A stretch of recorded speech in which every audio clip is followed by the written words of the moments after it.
Assalamualaikum warahmatullahi wabarakatuh.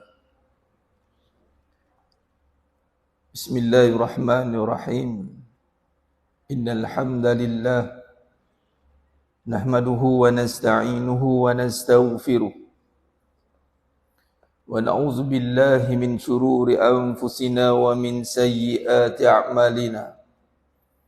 May yahdihillahu fala mudilla lahu وَمَن يُضْلِلْ فَلَا هَادِيَ لَهُ أَشْهَدُ أَن لَّا إِلَٰهَ إِلَّا اللَّهُ وَحْدَهُ لَا شَرِيكَ لَهُ وَأَشْهَدُ أَنَّ مُحَمَّدًا عَبْدُهُ وَرَسُولُهُ اللهم صل على سيدنا محمد وعلى آل سيدنا محمد رب يسر ولا تعسر رب تمم بالخير رب اشرح لي صدري ويسر لي أمري واحلل عقدة من لساني يفقهوا قولي اللهم افتح علينا حكمتك وانشر علينا من خزائن رحمتك يا أرحم الراحمين والله الذي لا إله إلا هو عالم الغيب والشهادة هو الرحمن الرحيم والله الذي لا إله إلا هو الملك القدوس السلام المؤمن المهيمن العزيز الجبار المتكبر سبحان الله عما يشركون والله الخالق البارئ المصور له الأسماء الحسنى يسبح له ما في السماوات والأرض وهو العزيز الحكيم ولا حول ولا قوة إلا بالله العلي العظيم ولا منجا من الله إلا إليه أما بعد أيها المؤمنون اتقوا الله أوصيكم وإياي بتقوى الله فقد فاز المتقون. Alhamdulillah, yang bahagia Tuan Imam, Tuan Nazir, Majlis Syakirin dan seluruh jawatan kuasa, muslimin, muslimat, hadirin dan hadirat. Mudah-mudahan kita semua tergolong dalam golongan hamba-hambanya yang benar-benar bersyukur. Amin ya rabbal alamin. Alhamdulillah, syukur pada Allah Subhanahu wa taala pada pagi yang penuh barakah ni. Allah pilih kita jemaah sekalian lagi sekali untuk kita, alhamdulillah, untuk berada dalam suasana ketaatan. Untuk kita meneruskan kehidupan kita, yang mana hidup ini adalah amanah yang Allah berikan kepada kita untuk kita mengisinya dengan amal ketaatan. Dan ianya adalah pilihan Allah Subhanahu wa taala. Surah An-Nur ayat 35. Yahdillahu linurihi man yasha. Allah memimpin hidayah dan petunjuk pada siapa yang aku kehendaki. Jadi alhamdulillah pada pagi yang penuh barakah ni dapat lagi kita bersama-sama kumpul dalam suasana ketaatan ni. Kita berada dalam Raudhah min Riyadhil Jannah, taman-taman syurga. Sebagaimana Nabi SAW sana mafhum hadis yang mana kalau jumpa taman syurga, Nabi kata pada sahabat, singgahlah, yang mana dinisbahkan dengan Raudhah di Madinah Al-Munawwarah, yang mana di sana masuk, kalau kita lihat sekarang dah keluar ketetapan yang datang dengan tasrih dengan visa turis, setahun sekali boleh masuk. Sekali. Siapa dah masuk pernah datang setahun sekali tahun ni, tahun depan pula boleh masuk. Kalau yang pakai tasrih visa umrah, mungkin boleh lah. Tapi biasa sekarang ni banyak pakai yang visa turis sebab dia lama sekali pakai tu boleh pergi banyak kali. Tapi ketetapan nak masuk tu dah mula ketat. Dan satu-satunya undang-undang yang masih dikekalkan pasca PKP, pasca COVID yang masih kekal masuk guna apps, itulah masuk Raudhah. Guna nusuk. Nak masuk kena daftar je masalah. Walaupun ada yang guna dengan tasrih muasasah sana pun, kena ada nama. Tak macam dulu. Sebelum Covid dulu, kita main lumba lari tu kan. Dia kepung kiri, kepung kanan. Nak masuk tu, dia buka dia lumba lari tu. Tapi sampai lah ni, satu-satunya yang masih mengekalkan kaedah application, malah makin ketat nampak masuk. Bila dia renung balik mas sekalian, kenapa Allah tak bebaskan? Mas patut raudah untuk syurga bebaslah. Tapi nak bagi tahu kita bahawasanya nak masuk syurga kena ada kebenaran. Dia kalau pergi sana tu mas sekalian, kalau tak datang, tak masuk raudah tu macam tak sah umrah. Padahal bukannya rukun pun kan. Malah kadang tu tersilap niat. Patutnya niat nak ziarah Rasulullah sallallahu alaihi wasallam. Kan? Sebab raudah tu, sebab Rasulullah kata, kalau tak kerana Rasulullah kata, tak jadi raudah lah tempat tu. Tapi nak bagi tahu syurga tu sebagai satu tempat yang orang tuju. Buat-buat tak nak lah, tapi dalam hati tu ingin nak masuk juga. Buat-buat tak nak kerah gitu, dah biasa masuk. Tapi bila sampai tu, kalau tak nak masuk tu rasanya macam Allah banyaknya dosa aku ni. Banyak dosa ni tak nak masuk ni kata. Padahal dah sampai dah tempat tu, alhamdulillah dah. Tapi nak bagi tahu ni nak masuk tu bukan senang, sekarang ni susah. Dan ianya mesti mendapat kebenaran. Dan kita ambil ibrah kebenaran yang paling utama sebenarnya itulah dengan rahmat Allah Subhanahu wa taala. Tak kisah siapa pun kat situ. Background siapa pun masuk. Tapi kalau dapat rahmat tu masuk. Dia buat gitulah. Tasrih. Tengok ada nama dalam tu, masuk. Bila tak ada nama tu, ada orang cuba-cuba nak mengelak kan. Dia tengok macam kerah kat situ, dia beratur. Tengok-tengok dia tolak tu keluar. Rasa macam tak masuk syurga. Allah rasa. Tapi ada satu lagi radahnya Nabi kata masuklah. Yang mana fadilatnya sama mas sekalian. Cuma syariatnya mungkin berbeza lah. Tapi hakikatnya yakni ganjarannya sama. Itulah majlis zikrullah. Sekarang ini.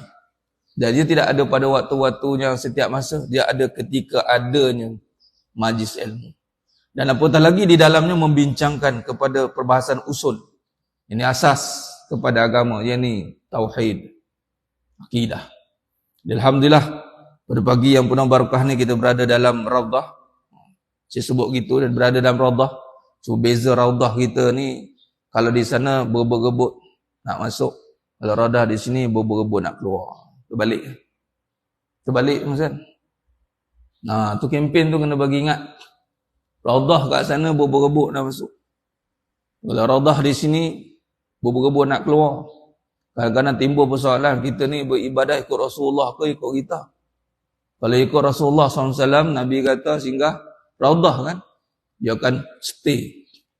Kalau tak ada emergency lah, tak ada masyakkah, tak ada halangan apa-apa. Sama juga kalau berada di Madinah, di Masjid Nabawi, ada halaqah-halaqah majlis ilmu sana jemaah sekalian. Mungkin kita tak dapat masuk raudah sana, tapi ada lagi raudah banyak ni. Ustaz tak faham, Ustaz tak apa lah, angguk je lah, sadaqallah azim pun okey, angguk. Dalam bahasa Arab, tapi ada yang dalam sebenarnya tiang berapa saya lupa. Ada satu. Jadi jemaah yang mulia Allah Ta'ala, pada pagi yang penuh barakah ni alhamdulillah Allah takdirkan melalui sahabat saya Tuan Nazir kita, Ustaz Aznai kita, lama tak jumpa Ustaz, sihat Ustaz. Allah Akbar. Bertemu juga pagi ni alhamdulillah setelah beberapa kali arrangement, masya-Allah, tabarakallah. Mudah-mudahan ni bukan kali terakhir lah. Mudah-mudahan dia pencetus awalan untuk kita bincangkan satu tajuk yang besar jemaah sekalian. Cuma saya pilih tajuk ni, saya ringkaskan kepada perbahasan mentauhidkan kehidupan. Biasa kita bincang tentang tauhid, iaitu pecahan pada din. Inna dina indallahil Islam. Pecah pada 3 bahagian menurut pada hadis melalui Jibril alaihissalam, panjang daripada Nabi Muhammad SAW. Yang mana pecahan pertama itu iman, perbincangan akidah. Kemudian Islam itu syariat. Kemudian ihsan itu tasawuf. Dia ini penyucian tazkiyatun nafs. Dan akidah menjadi tunggak, menjadi tunjang, menjadi asas, jadi akar kepada semua perbahasan. Malah kata Buya Hamka, pokok yang baik tidak akan menghasilkan buah yang buruk. Pokok yang buruk tidak akan menghasilkan buah yang baik. Itu satu tamsilan yang menunjukkan bahawasanya kalau tidak bermula daripada akar yang elok, dia pokok kalau buah, faham kita mesti dari akar. Dia tidak dari dahan, dia tidak dari pohon, tidak dari batang pokok itu. Dia mesti dari akarnya yang tidak nampak, membumi di dalamnya. Ada yang tunjang, ada yang serabut. Akar serabut, akar tunjang. Yang nak dijaga pada peringkat awal, malah sepanjang pun nak dijaga akarnya. Kalau nak racun buahnya, boleh kita racun buah terus. Tetapi dia mungkin akan berbuah lagi. Tengok ada buah lagi, racun, katalah buah rambutan. Larat ke nak racun buah tu satu-satu? Geram orang tengok, geram betul pokok ni. Asyik berbuah merah nak bagi kat aku, tidak. Jiran sebelah contoh. Tuahnya jiran, buah tu bagilah contoh kan. Ini dah marah lagi kata. Nak minta katanya. Jangan ambil-ambil. Padahal kita sedekah lah kata. Orang tanam pokok ni. Sedekah tu kalau binatang makan tu, Allah sedekah. Burung-burung makan tu sedekah dia kata. Kan? Jadi orang pun geram tengok buah rambutan tu. Geram dah tak nak bagi kat aku. Tak apa, aku racun satu-satu buah tu. Ya. Kerja gila tuan-tuan. Satu-satu bila nak habis rambutan tu. Kalau satu rimbun tu, lala sekali dia pergi ke akar. Kamu siap. Malam ni aku tuba. Aku siram racun ke akar. Dia siram kat situ je mas sekalian. Habis. Hangus semua buah. Maka kita ni beramal banyak ni. Ibarat rimbun amalan kita. Tapi sedarkah kita? Kalau kita tidak perhatikan dan pastikan satu perkara ini yang mana boleh kita nak menjaga amal dengan kita beramal itu. Kerana kita faham kan, nak jaga amalan ni, kita kena jaga amalan ni dengan cara kita menjaga amalan tu. Sebagai contoh mulazamah, kita lazimi baca suratul Mulk. Dia baca sebelum nak tidur, kita baca. Sebab kita lazimi datang dengan amalan yang paling Allah cintai, yakni datang solat ala waqtiha. Dia jaga. Ramai kebanyakan sebut jaga amal, jaga amal. Saya dengar baguslah jaga amal dengan beramal. Tapi jarang orang kata jaga amal dengan memastikan kefahaman. Ini akidah. Tauhid. Malah jangan sampai kita melihat perkara ini perkara yang ringan. Yang kita menyangka kita telah berkata qalu amanna. Aku dah beriman. Kemudian kita terus beramal saja jemaah sekalian.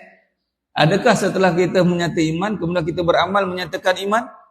Adakah kita beramal ini menyatakan iman? Ini soalan pertama.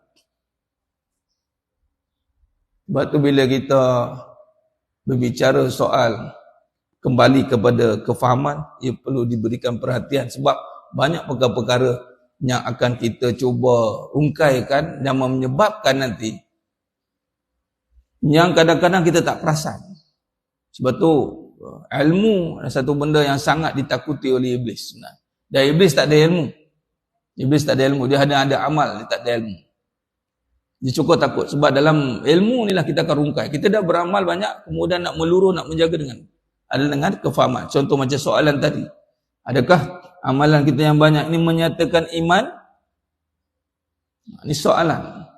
Kalau kita rujuk kepada Al-Quranul Karim, kepada Allah Subhanahu Wa Taala yang menciptakan kita, apakah yang menyatakan iman itu?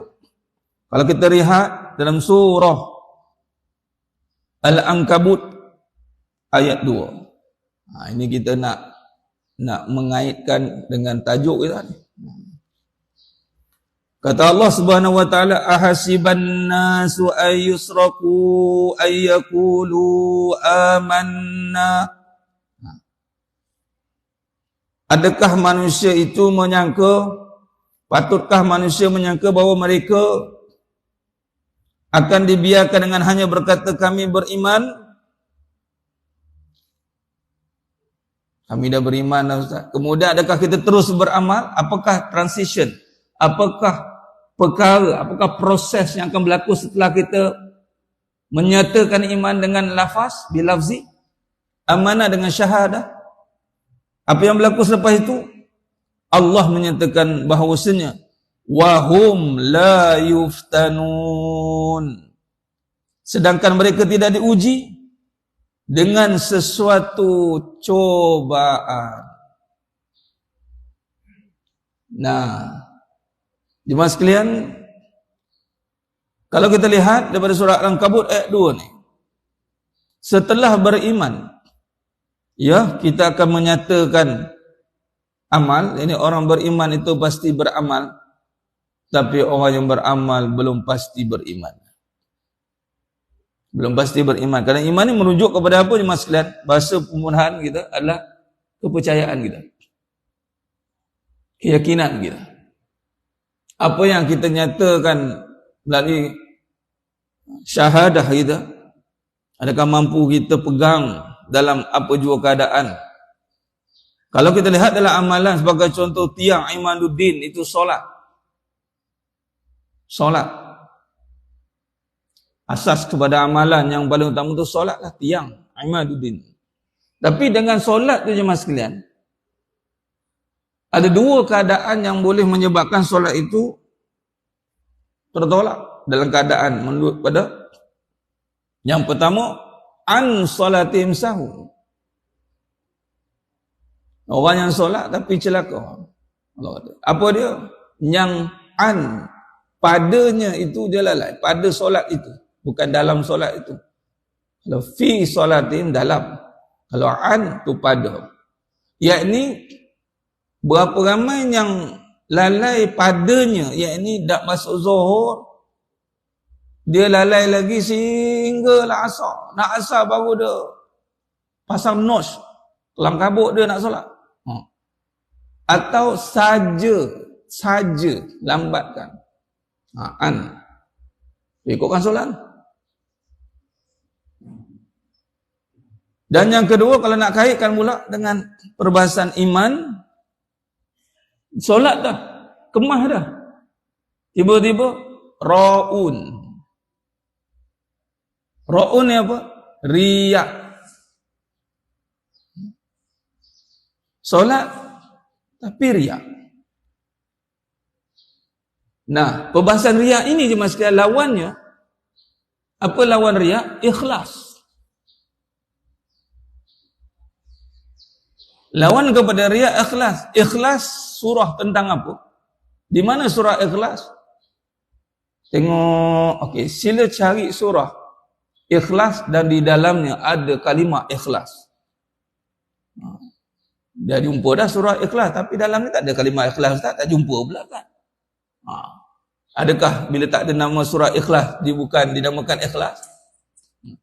Cuba tengok suratul ikhlas, tengok dalam surahnya, ni tentang Allah. Kafir musyrikin, Farq, kafir Quraisy bertanya tentang Allah.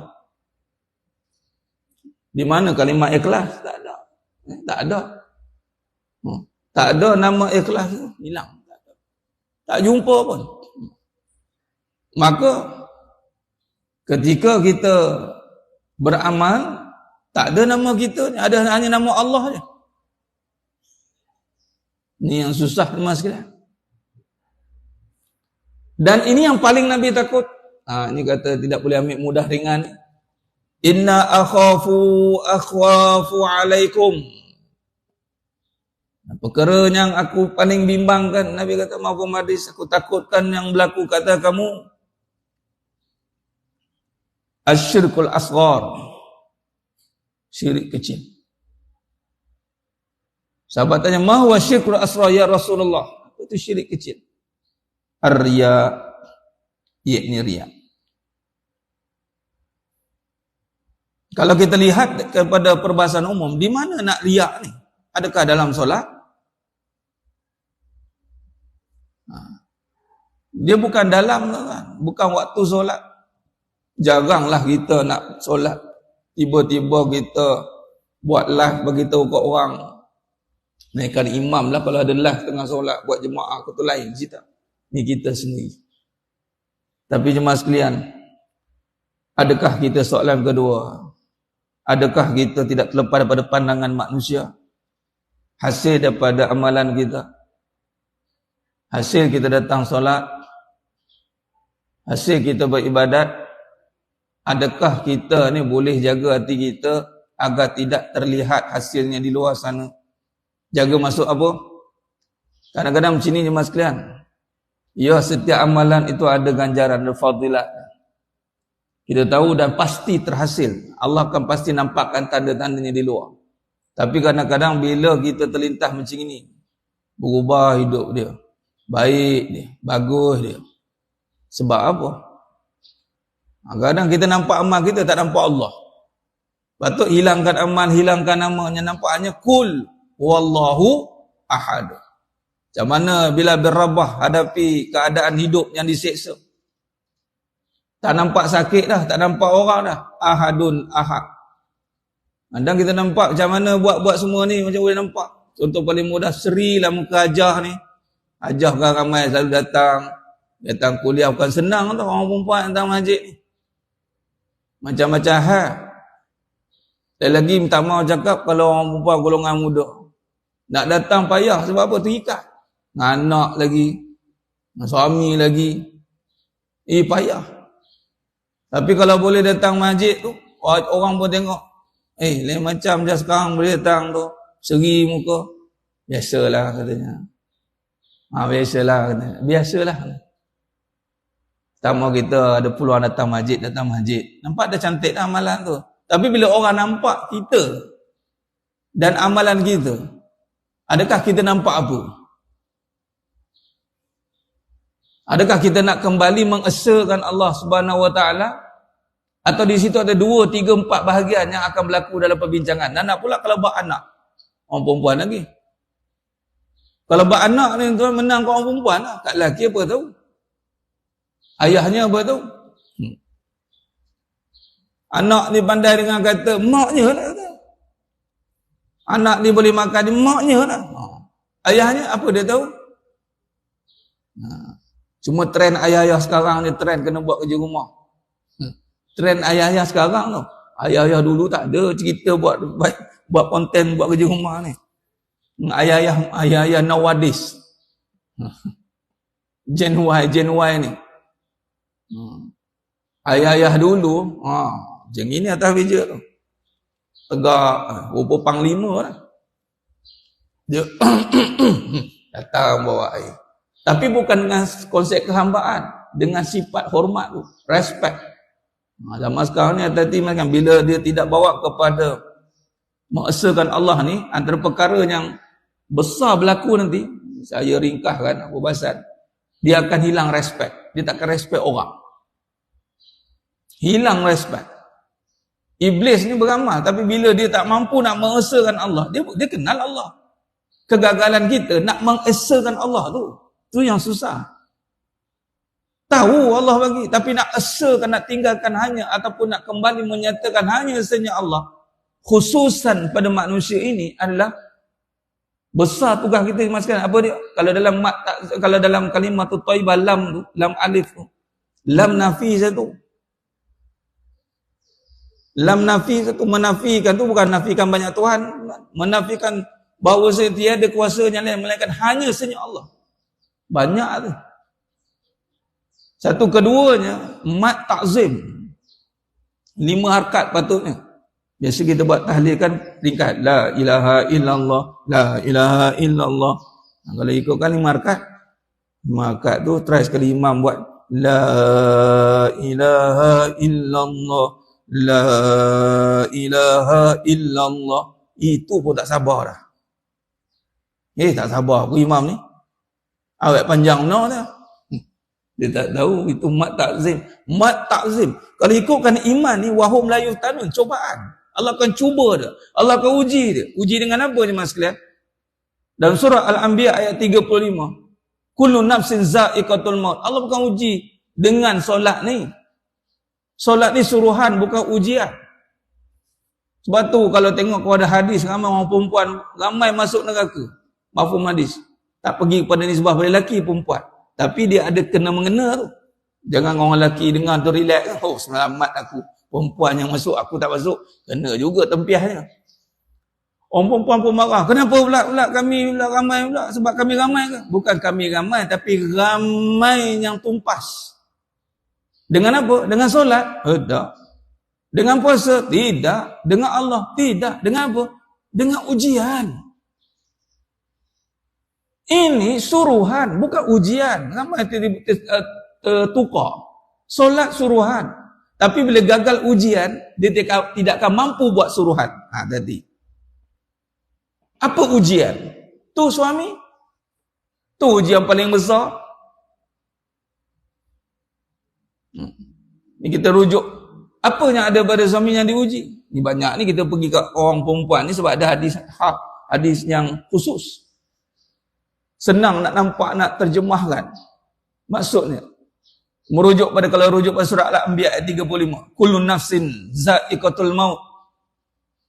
Walana belukum bisyarri wal khair fitnah. Nampak? Kalau kita kait dengan Ankabut ayat 2, apa? Lepas beriman, apa? Terus beramal, nanti dulu. Beramal itu suruhan. Aku akan tes. Sebab amalan-amalan ni belum tentu sampai kepada aku. Aku tak heran manusia beramal, kata Allah. Amal tu kamu. Sebab tu Allah kata, kamu beramal ke tak beramal ke, bersyukur ke tak bersyukur, tak kurang kat aku. Jadi transition sebelum kita beramal ni, tengok bacaan Nabi SAW, para sahabat radhiyallahu anhum ajma'in, 13 tahun tuan-tuan diuji dengan keyakinan. Sebab tu kadang saya tanya diri saya tanya yang jemaah yang mengikuti pengajian, saya tanya, kita dah rasa susah belum nak beriman? Para sahabat tu susah nak memegang iman dengan apa? Ujian. Sebagai contoh, bila nak susah ni, cuba tengok, Allah akan uji kebaikan dan keburukan. Bisyarri wal khair. Keburukan dan kebaikan sebagai fitnah, cobaan. Kalau kait dengan surah Al-Ankabut, apa dia? Wahum la yuftanun. Ingat kamu dah beriman, kamu dibiar begitu. Dah aku uji kamu dua keadaan. Dua-dua keadaan ni ujian. Buruk baik, dapat suami baik pun ujian. Ada orang jemaah kata lebih kahwin ataupun dengar cerita suami baik. Ada orang kata gini, ujian duk kamu jemaah dapat suami baik. Tak ada. Anda apa? Untung kamu dapat suami baik, pergi masjid senang, suami tak kisah. Pergilah kamu mana kamu nak pergi jemaah. Abang boleh masak sendiri, abang boleh buat sendiri. Kamu nak pergi sukarelawan mana pergilah. Kamu nak masuk AJK mana ke jemaah mana pergilah. Abang okey. Abang okey jemaah tanya. Ya Allah, untungnya kamu dapat suami yang baik. Walah, suami baik pun ujian. Ujian untuk bertambah taat, bertambah baik, ataupun mengambil kesempatan atas kebaikan suami, lalu dia tidak bertambah baik. Wa ilaina turja'un. Ujung itu Allah kata, adakah dia nak kembali kepada aku, ataupun dia tenggelam dengan kebaikan itu. Nyawa nampak dapat suami buruk, suami jahat, ujian. Ya Allah, ujian, kesian kamu. Dia tak tahu suami baik pun ujian. Ramai orang bagi sabar, bagi nasihat, dapat contoh harta, ujian susah, tak ada duit. Sabarlah, tak ada duit. Ada orang pergi jumpa, tak boleh dapat duit banyak, cakap sabarlah, ini ujian untuk kamu. Tak ada, nampak? Fahaman iman kita pun kadang-kadang terganggu dengan kehidupan. Ini lagi pula pahaman iman dengan hafal. Saya dah beriman, Ustaz, apa dia? Saya dah hafal lah, apa dia? Sifat 20 saya hafal, sebelum sunat saya hafal lah. Ni faham mana pula iman ni dengan hafal nama-nama Allah je? Faham nama Allah. Sudah pasti nak faham tu kena hafal lah. Hafal lah dia. Kalau tak dapat 99 pun, kurang-kurang yang aula, yang utama, Allah Rahman Rahim, takkan dia tak boleh faham. Tak boleh hafal kot. Nampak? Jemaah yang muliakan Allah Subhanahu wa taala. Ujian. Dan ujian ini adalah penyataan iman. Tadi. Amal-amal itu suruhan. Iblis beramal lima sekalian, tapi dia tidak beriman. Kafir, kana minal kafirin. Tapi orang yang beriman, pasti beramal. Kerana apa? Contoh, bila didatangkan kebaikan tadi, keburukan dulu, keburukan. Bisyarri wal khair, buruk, maka dia tetap beramal. Kerana apa? Buruk Allah nak uji. Adakah aku ni ubah perangai ke tidak? Bila Allah uji keburukan ni, aku datang solat ke tidak? Allah uji susah. Ramai orang bagi alasan. Saya sibuk, saya berniaga, saya itu, saya ini. Allah uji kehidupan. Boleh datang awal solat ke tidak? Oh, alasan, macam-macam alasan keluar. Tak apa, Allah tahu. Kan ada zuhur asar tu kan, itu kan waktu yang panjang. Allah pun Rahman Rahimi. Dia keluar juga namanya. Tapi dia ambil kesempatan atas Rahman Rahimi itu. Kita takut yang itu. Sebab kita percaya siapa dalam hidup ni? Kalau kita percaya Allah yang bagi rezeki, Allah yang menghidupkan, maka mesti kita akan utamakan Allah. Itu je lah. Bukan suruh kita tak payah dunia ni. Allah kata dunia ni pergilah. Tapi masalahnya, bal tu'sirunal hayatad dunya. Kamu kecenderung kat dunia. Kalau susah payah dia untuk senang. Kalau senang, susah payah dia juga untuk senang juga. Jaga kesenangan. Bila untuk akunya? Bila untuk aku? Time susah pun alasan, time senang pun alasan. Ini kita takut. Kalau keburukan kita mengekalkan amalan, kerana kita yakin kepada Allah, time senang lagi dahsyat mas sekalian. Time senang sepatutnya lebih kuat beramal. Sebab senang. Dapat, berbalik pada suami tadi, dapat suami yang baik, patutnya dia makin taat telajak kan. Orang perempuan dapat suami yang baik, ya Allah. Rahmat besar dah tu. Taat sungguh. Abang baik, abang duduk saja. Abang tak buat apa-apa. Abang duduk je. Semua saya buat. Semua bagi makan, bersuap, minum, pakai cawan. Tak. Abang buka je mulut. Okey. Sebab abang baik.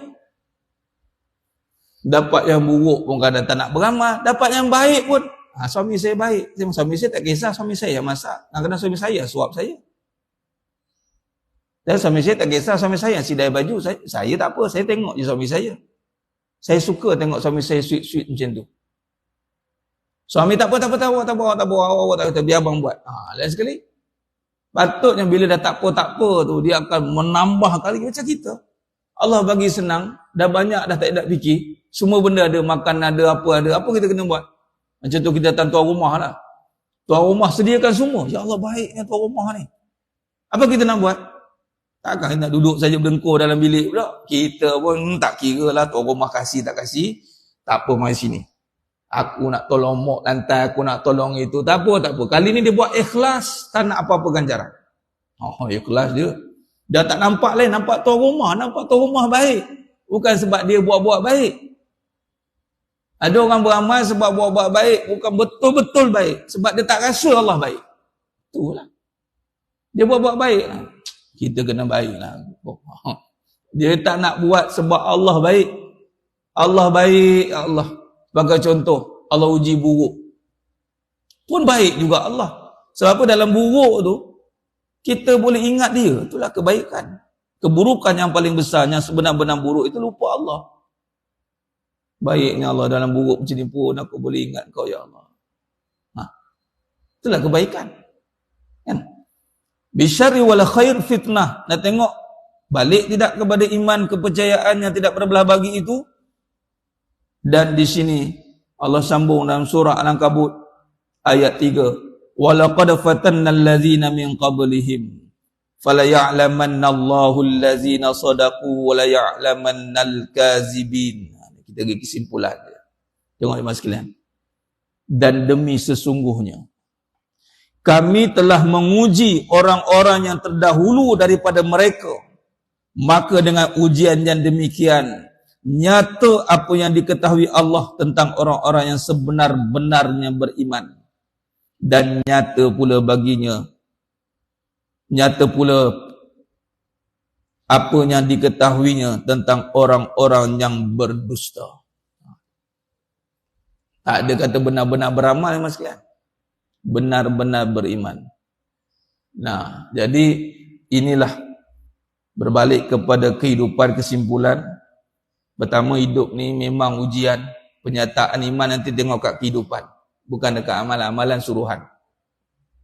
Hidup Allah uji baik buruk. Leka tidak. Dia boleh sebut Allah ke tidak? Dia boleh nampak Allah ke tidak? Dia boleh hilangkan diri ke tidak? Ketika orang puji dia, dia nak balik pujian itu pada Allah dengan lisan semata-mata atau benar-benar dengan iman. Dia cakap betul-betul dari hati.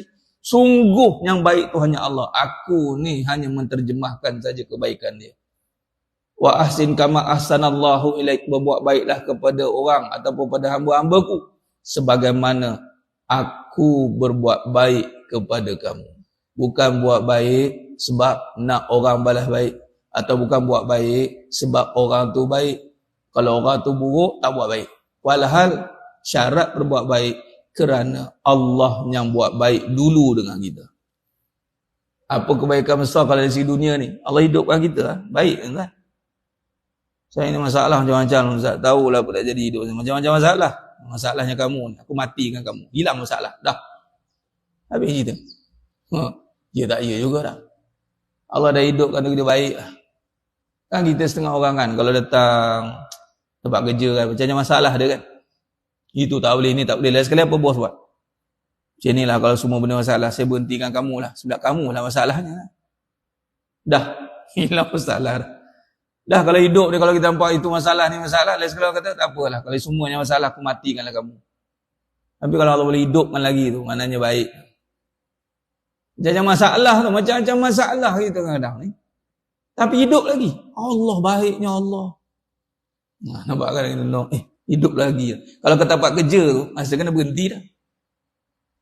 Kena berhenti dah. Sebab bos mana nak dengar rungutan. Bos nak dengar, hari ni performance. Hari ni saya dah buat ni. Hari ni saya dah buat ni. Apa benefit pada company? Oh, saya dah buat begini.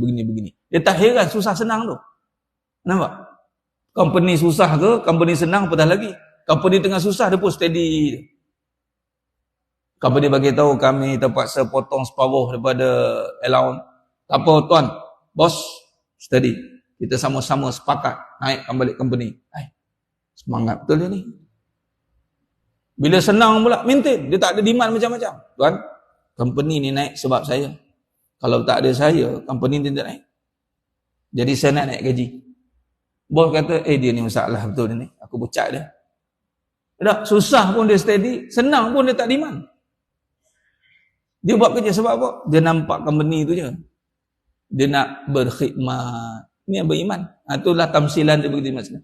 Jadi kesimpulan begitulah. Kembali kepada tajuk kita, mentauhidkan kehidupan. Iaitu melihat kehidupan itu dengan asbab untuk menyatakan iman kerana padanya ada ujian. Kalau ditanya lepas ni, apa penyataan iman? Ujian. Amalan, suruhan. Sebab tu amalan ni tak ada dakwa-dakwi lah. Buat.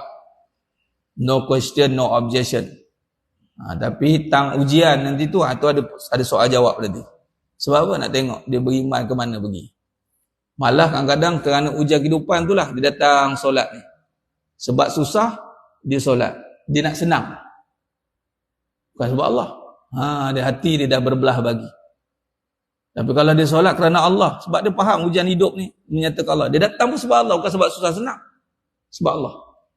Allah dah hidupkan aku, Allah dah jadikan aku, maka aku datang sebab ada Allah. Contoh datang masjid kan? Datang masjid mas sekalian, saya boleh tamsirkan macam kita pergi rumah mak lah. Kita datang rumah mak sebab ada mak. Bukan mak masak apa, bukan mak buat apa, mak bagi apa, balik mak nak bagi ni seorang 10,000, orang kabut semua boleh. Tak ada. Kita datang sebab ada mak.